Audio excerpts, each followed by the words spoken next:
فرمایا جو شخص گھر سے وضو کر کے نکلتا ہے، جو شخص گھر سے وضو کر کے نکلے، بے وضو جو شخص آیا ہے وہ اجر کا مستحق نہیں ہے، پہلے جیسے رکھیں۔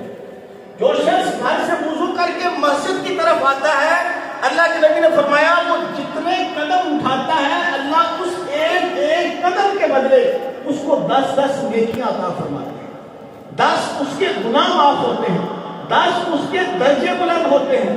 ایسا شخص جب مسجد میں آتا ہے یہ اللہ کی رضا میں ہوتا ہے، اور فرمایا مسجد کے اندر جتنے نمازی ہیں، جس مسجد میں وہ نماز پڑھ رہا ہے، کوئی بھی پڑھ رہا ہے، 2 ہیں 10 ہیں 50 ہیں 100 ہیں 1000 ہیں، جتنے نمازی ہیں جتنا ثواب اللہ ان تمام نمازیوں کو دے گا اتنا ہی ثواب صرف اس آدمی کو اس وجہ سے دیا جائے گا کہ یہ گھر سے باوضو ہو کر آئے۔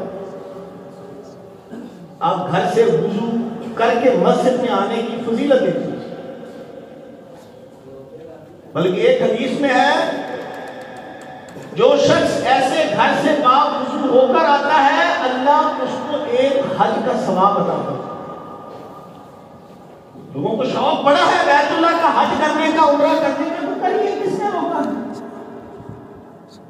اصل میں شاید مفت چیز کی قدر نہیں ہے، اللہ ہمیں مفت میں نیکیاں دے رہا ہے، مفت میں اللہ تعالیٰ کی چیزیں جو برکتیں ہمیں دے رہا ہے، شاید اس لیے اس کی قدر نہیں ہے۔ ایک حدیث میں آپ نے جو اکثر سنا ہے، صحابہ کرام اللہ کے نبی کے پاس آئے اور شکوہ کیا، اللہ کے نبی مالدار لوگ تو ہم سے مال خرچ کر کے نیکیوں میں بڑھ گئے، باقی ہم ہر چیز میں برابر ہیں، مگر وہ مالدار ہیں، صدقہ خیرات کرتے ہیں، زکوٰۃ نکالتے ہیں، وہ ہم سے آگے نکل گئے۔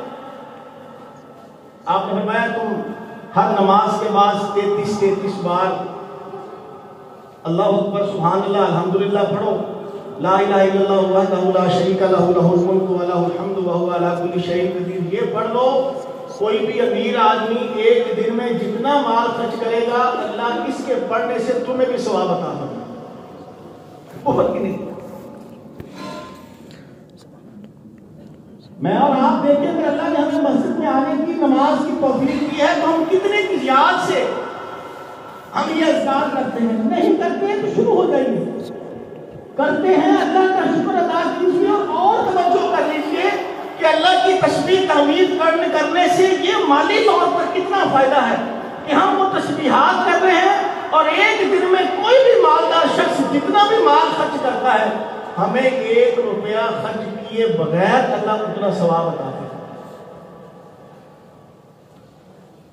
ایک حدیث میں ہے کہ جو شخص ہر نماز کے بعد 10 بار، ایک کو میں نے آپ کو سنائی نا کہ 33 بار، ایک حدیث میں 10 بار دیا، 10 بار سبحان اللہ، 10 بار الحمدللہ اور 10 بار اللہ اکبر۔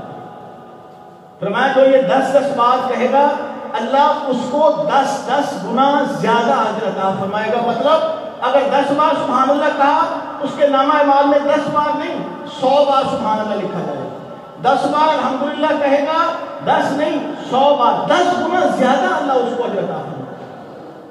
اگر آپ وہ لمبا نہیں کر سکتے یہ مختصر کر لیں، آپ خود اندازہ لگائیں کتنے کے دیر لگیں گے۔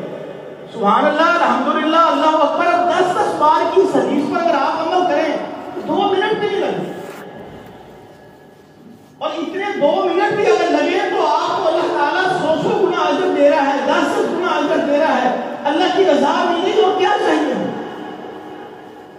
اگر ہمیں یہ کہا جائے کہ بھائی تو اگر یہ کام کرے تو تجھے ایک دن میں اتنے پیسے ملیں گے، اتنا مال، اتنی دولت آئے گی، اتنے ڈالر تیرے اکاؤنٹ میں آئیں گے، ہم سب کچھ کرنے کے لیے یہ ڈالر، یہ ریال، یہ روپیہ، یہ پیسہ جو قیامت کے دن کام آنا ہے، میں اور آپ اس کی کتنی فکر کرتے ہیں۔ فرمایا جو شخص وضو کرے، وضو کرنے کے بعد ہمارے عمومی یہاں معروف ہے کہ انگلی اٹھانا اور آسمان کی طرف دیکھنا وہ ٹھیک نہیں ہے، صرف دعا پڑھے۔ جو شخص وضو کرے اور وضو کرنے کے بعد اشہد ان لا الہ الا اللہ، ایک وحدہ بھی ہے و اشہد ان بھی ہے، وحدہ لا شریک لہ و اشہد ان محمدا عبدہ و رسولہ، اللہم اجعلنی من التوابین واجعلنی من المتطہرین، اور تیسری ایک دعا ہے سبحانک اللہم و بحمدک اشہد اشہد ان لا الہ الا انت استغفرک و اتوب الیک، تینوں میں سے کوئی ایک، دو یا تینوں پڑھ لے۔ اکثر بھائی پڑھتے ہوں گے، صرف دعا پڑھنی ہے ہر وضو کے بعد، جب بھی آپ وضو کریں دعا یہ دو شخص کے پڑھے۔ اللہ کے نبی نے فرمایا جنت کے 8 دروازے ہیں اور 8 کے 8 دروازے جو شخص کی دعا پڑھتا ہے اللہ اس بندے کے لیے کھول۔ کیا لینا ہو؟ ایک بندے کو کہا جائے بھائی تو دعا پڑھ، اور دعا پڑھنے کے بعد وہاں روڈ پہ سڑک پہ تیرے لیے دنیا کی سب سے 8 مہنگی ترین گاڑیاں کھڑی ہیں، جس مرضی گاڑی میں داخل ہو جائے، کتنا بڑا اعزاز ہوگا اس کو کہ یار دنیا کی مہنگی ترین گاڑیوں میں مجھے بیٹھنے کا شرف حاصل ہو رہا ہے، وہ بھی میری مرضی، میں جس مرضی مہنگی گاڑی میں بیٹھوں۔ کتنا بڑا اعزاز کہ جنت کے 8 دروازوں میں سے کسی ایک دروازے میں داخل ہونے کے لیے اگر کوئی چیز رکاوٹ ہے اس دن تو وہ صرف موت، کیونکہ موت ابھی اس کی اللہ نے لکھی نہیں ہے، اس وجہ سے وہ جنت میں جا نہیں پایا، یا 8 دروازوں والا اس کو اعزاز نہیں ملا۔ اگر اس کی موت ہو گئی 8 دروازے اس کے لیے کھولے ہیں، اب وہ جس کا دل کرے دروازے میں سے داخل ہو۔ اللہ ہم سب کو عمل کی توفیق عطا فرمائے۔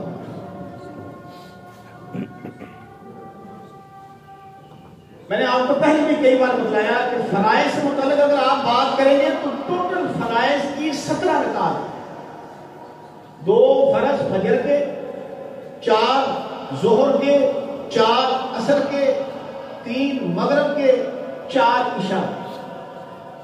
اگر کوئی بھائی پانچوں ان اوقات کی ان رکعات کو جو فرض میں نے آپ کو بتلائی ہیں چھوڑتا ہے، جان بوجھ کے چھوڑتا ہے، نہیں پڑھتا ہے، اللہ کے نبی نے فرمایا فقط کفر، وہ اسلام سے خارج۔ صحیح حدیث۔ اگر وہ یہ 17 رکعات روزانہ پڑھتا ہے گویا وہ اپنے فرائض پورے کرتا ہے۔ دوسری حدیث میں آپ نے فرمایا جو شخص ایک دن میں 12 رکعات پڑھے، صرف 12 رکعات، مجھے 12 رکعات کی ضمانت اور گارنٹی دے دے، میں اس کے لیے جنت میں ایک محل کا اعلان کروں۔ یہ اللہ کے نبی کا فرمان ہے۔ تو بھائی جن کے پاس یہاں مکان نہیں ہے یا ان کو مکان گھر پسند نہیں ہے، کم از کم جنت میں تو بنوا لو۔ 2 سنتیں فجر کی، 2 سنتیں فجر کی، 4 سنتیں ظہر سے پہلے اور 2 سنتیں ظہر کے بعد، کتنی ہو گئی؟ 8 ہو گئی۔ 2 مغرب کے بعد کتنی ہو گئی؟ 2 عشاء کے بعد کتنی ہو گئی؟ 12۔ محمد رسول اللہ علیہ السلام نے فرمایا جو شخص ایک دن میں، فرائض کی بات تو ختم ہوگی نا، وہ تو ہم نے پڑھنی پڑھنی، فرمایا جو ایک دن میں یہ 12 رکعات روٹین کے ساتھ پڑھے، کسی دن نہ چھوڑے، وہ ایمان اور یقین رکھے، اللہ تعالیٰ نے اس بندے کے لیے ایک محل جنت میں تعمیر کر دی۔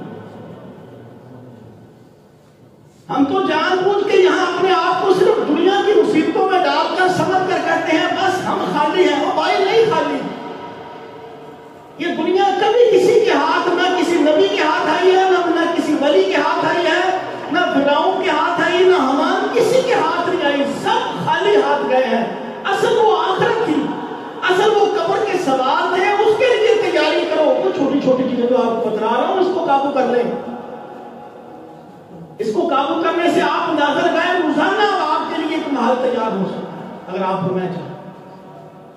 ایک حدیث میں فرمایا جو شخص عشاء کی نماز کے بعد 4 رکعات ادا کرے، عشاء کی نماز پڑھ لی اس نے، اس کے بعد 4 رکعات پڑھے، فرمایا جتنا اجر جو رمضان میں آخری عشرے میں تاک راتوں میں لیلۃ القدر آتی ہے، من 1000 شہر، 1 مہینے 1000 مہینے سے زیادہ اللہ نے اجر رکھا ہے اس رات میں عبادت کرنے کا۔ کوئی بھی آپ عبادت کرتے ہیں تو فرمایا جو عشاء کے بعد صرف 4 رکعات پڑھ لے، اللہ اس کو ان 4 رکعات کا اتنا اجر عطا فرمائیں گے جتنا لیلۃ القدر کی رات میں اس نے 4 رکعات پڑھی۔ حالانکہ رمضان میں ہمیں خبر ہی کوئی نہیں، 21، 23، 25، 27، 29 کس میں لیلۃ القدر آئی ہے، کون سی آئی تھی، اللہ عالم ہمیں خبر ہی نہیں۔ یہ روزانہ آپ کو خبر دے دی. کتنے بڑے بدقسمت ہیں ہم کہ روزانہ خبر دے دی کہ آج اگر عشاء کے بعد 4 رکعات پڑھو گے، ایمان اور یقین کر لو یہ 4 رکعات گویا تم نے 1000 مہینے سے زیادہ تم نے یہ 4 رکعات ادا کی. اس لیے کوشش کریں یہ مختصر سی جو نیکیاں ہیں چھوٹی چھوٹی ہیں کم از کم ان کو مس نہ کریں. رسول صلی اللہ علیہ وسلم کی یہ سنت تھی. صحابہ کہتے ہیں ہم بیٹھے ہوتے، اللہ کے نبی آتے تو ساتھی کو دور ہی بیٹھتا، تھوڑا سا کھسک جاتا. یعنی احتراماً اخلاقی طور پر تو شخص آپ کے پاس آیا ہے تو آپ ہلکا سا ہلے، اس کو محسوس ہوا کہ شاید آپ اس کو جگہ دے رہے ہیں، آپ اس کے لیے جگہ بنا رہے ہیں. اس عمل سے ہی اللہ راضی ہوتا ہے. فرمایا کوئی مسلمان بھائی تم سے ملنے آیا ہے، کھلی پیشانی کے ساتھ پوتھا نہیں بنانا، ماتھے پہ بھٹ اور سلوٹیں نہیں ڈالنی، خوش دلی کے ساتھ اچھے دل اور ماحول کے ساتھ اگر آپ اس کو مل لیتے ہیں. حدیث میں آتا ہے ایک میں سلام اور دوسرے میں گلے لگنا. فرمایا جب یہ مل کے دونوں جدا ہوتے ہیں اللہ دونوں کے گناہوں کو معاف فرما دیتا ہے. کیا لینا اور اللہ سے کہ دل میں حسد، کدورت، نفرت نہ ہو، پیار محبت سے دوسرے بھائی کو ملے. اللہ ہمیں اتنے اجر دے دے. اللہ مجھے اور آپ کو عمل کی توفیق عطا فرمائے.